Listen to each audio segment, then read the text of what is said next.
welcome back to the top tiers. Today I'm going to be looking at and ranking all the base defenders of Rainbow Six Siege. And before we move on to the video, I have a quick announcement to make. I've decided to change up the formula a little bit, and on Mondays I'll still be releasing 2 videos. I'll be doing one of the normal ranking videos and one gameplay video now. And on Wednesday I'm going to be doing only a gameplay video. And on Friday, I'm going to be doing, once again, 2 videos, a ranking and a gameplay. So if I've been liking these gameplay videos, and if you guys have been liking them as well, don't remember to drop a like on them when they come out.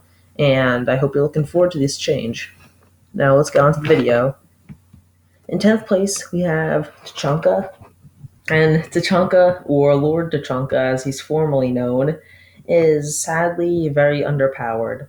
He could be very, very good, but he's just not very good at his current moment. Sure, he got that ballistic shield a little while back to protect him from headshots, but he's just too immobile. His gadget is too immobile, and the attackers can turn it against him if they gain access to it. Next up is Castle, and Castle is strange because he has 2 not so great weapons, the M45 and the M104 shotgun, and his gadget is easily taken care of. I guess it could be used to stop defenders from pushing forward, but a lot of times it ends up hindering roamers on your team, and the defenders could easily take care of it with either 12 swipes to the shield with their melee, or a breach charge or any explosive could easily take care of it. Next up is Pulse, and I know some of you guys are going to get mad at me for placing Pulse here, but let me explain. Pulse is a intel gathering operator, but he has to be used properly. He has to be used by good players who know how to use him and know how to use him right. I personally never really use Pulse because I've tried him a couple times and I can't really get it down. I can't really get down how to figure him out. I can't figure out how to use him effectively for my team, and especially since a lot of my teammates don't have mics, it makes hard communicating hard. So he's only really good for tight-knit teams of people who have mics and communicate, and players who know how to use him properly. Next up is Kapkan, and Kapkan is a trap operator. He deploys multiple explosive traps, and he has some pretty decent guns. He has the Russian submachine gun and the Sausage 12. And he's good. He's a trap operator, but his traps don't do that much damage. They can do some decent damage, but for the most part they can't one shot down people, which is kind of bad when you have Frost with her one shot down bear traps, her welcome mats, and Legion with his annoying consistent damage of the goo mines if they're not taken care of. Kapkan just kind of sits in a weird place with other trap operators. Next up is Mute, and Mute is an intel denier. He has little mute jammers that he can place down that will jam enemy drones, and if you place them correctly, they can help remove a lot of intel from the enemy team and help remove and ruin that attacking round for them. He has some very good guns, the MP5K and the British shotgun, along with both the SMG-11 and the pistol. And he can be, if you know how to use him, he can be a very effective operator. If you know where to place your jammers and how to place them, he can be very effective, but Twitch drones can take them out relatively easily. So that's why he's at number 6. He is the direct counter of Twitch. Next up is Doc, and Doc can be a very good operator. He has a lot of potential because of that long-range revive ability, the ability to revive people up with 75 health instead of 20, and the ability to heal himself and teammates for 40 health normally. But sometimes you get greedy docs who use all their stims on themselves, and docs who don't know how to deploy stims will stim full health people for no real reason. So that's why he's at number 5. You have to have a decent doc player to make the best use out of him.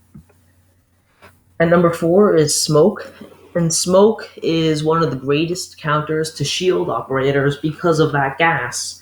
If there's a Montaigne sitting in a corner with a shield extended, C4s can do the job, but you have to deploy them correctly. Smoke, all you have to do is toss a canister above his head, and that flushes him out of the corner, making him way easier to kill.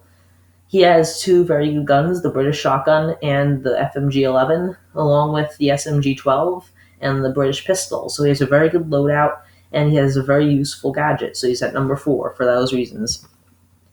Number 3 is Rook, and Rook is one of the most low-maintenance players you can pick. He's very good for beginner players because you just press one button and deploy his gadget, and it helps your team for the entirety of the round. What he does is he deploys ballistic plates that will assist your team with increasing their armor level. I'm pretty sure, if I remember correctly, take this with a grain of salt, but if I remember correctly, level 1s become level 1.8s, level 2s become level 2.9s, and level 3s become level 4s. So that's their armor class increasing, and it has no effect on speed, so your movement speed, so roamers can take them to get that little bit of extra health, plus no effect on their speed. And with Rook plates equipped, you're down, your DNBO, no matter what damage you take. You can be shot multiple times, you can be exploded with a grenade, anything, as long as it's not a headshot or a knife, you're put into down but not out. And when in down but not out, you bleed out much slower than without the Rook plate. So Rook plates are an extremely useful gadget for your team, and he is a very good operator to pick. Next up is Bandit, and Bandit is one of the best operators in the game defending-wise. He has some extremely good weapons, the M870 shotgun and the MP7 submachine gun, along with the P12, the German pistol, which is pretty good. It's an average pistol. But he's able to deploy car batteries on reinforced walls to electrify them, basically making them so that hard breachers can't breach those walls without those car batteries being destroyed. Those car batteries can be destroyed in a single bullet, so IQ can take them out pretty easily. She can find their location, and Thatcher can blow them up from the other side of the wall. So he has a couple counters, but for the most part, if you don't have an IQ or a Thatcher, which most casual teams don't, he's a very good pick. Next up is Jaeger, and Jaeger is the best defender in the game. He's the most picked defender in the game with almost a 98% pick rate, so 98% of the matches he's picked as a defender. And his gadget is the ADS. The ADS has 4 shots that can destroy 4 grenades, and he gets 3 of them, so he gets 12 total grenades destroyed. But his main kicker is his 416 assault rifle. The 416 used to have an ACOG along with the MP7, but they were nerfed to no ACOG because it was just too powerful. But the 416 now is extremely strong. It's an assault rifle on defense, so it has all the assault rifle perks, and it's on defense, so it's very, very good.